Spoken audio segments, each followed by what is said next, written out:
এটাই ট্রেনিং। নিয়ম অনুযায়ী প্রথমটা আমরা দেখা দিয়েছি সাকসেস, দ্বিতীয়টা সে নিজে উঠেছে সাকসেস। হ্যাঁ, আর এখন অনেকে আছে 10 বছর ধরে কাজ করে, এই কাজ করতে পারে না। এটাই ট্রেনিং ভাই।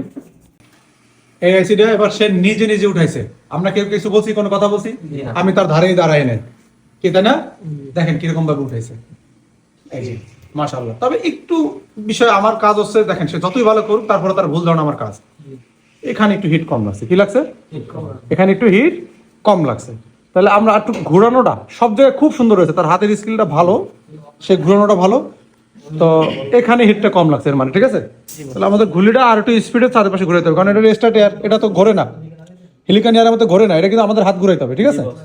আর যদি এই ঝামেলার মধ্যে আমরা না যেতে চাই, তাহলে বড় এর নজল পাওয়া যায়, বড় এর ওইটা খালি ধরলেই হবে, ওটা দিয়ে আমরা কাজ করি, একদম উইদাউট রিস্ক ছাড়া উঠে যাবে। পেস্টিং আইসি উঠাইছো? জি না, প্রথম না? তা প্রথমবারে তুমি পেস্টিং আইসি এইভাবে উঠাইছো, এটার মানে হচ্ছে ট্রেনিং।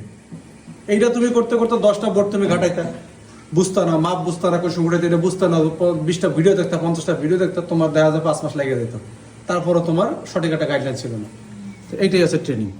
তুমি যে সিস্টেমে তোমার পাশে দ্বারা যে নিয়মটা বলা হয়েছে, যে ভুলগুলো তুমি করছো, এই ভুলগুলো তোমার শুধরে নিয়েছে, এইটা যদি তুমি মাথায় নিতে পারো, তাহলে আর তোমার সমস্যা নেই। এই যে আলহামদুলিল্লাহ, দেখেন এই ধরনের ফোনে ভালো ভালো টেকনিশিয়ান এই মাদারবোর্ডে কাজ করতে যায়, প্রিন্ট একটাও থাকে না। ভালো ভালো টেকনিশিয়ান, আমি সব একদম প্রফেশনাল লেভেলে বলতেছি না, তবে ভালো ভালো টেকনিশিয়ান, এই আমি অনেক ভালো টেকনিশিয়ান দেখছি গুরু মিউজিকের সিপিইউ রিবলিং করতে পারে না, কিন্তু অন্যান্য ফোন করতে পারে। এই সব ফোন কিন্তু খুবই ডেঞ্জারাস। এই যে ব্রডকম আইসি দেওয়া পাশে অনেক, এই আইসিটাও তুমি উঠাবো।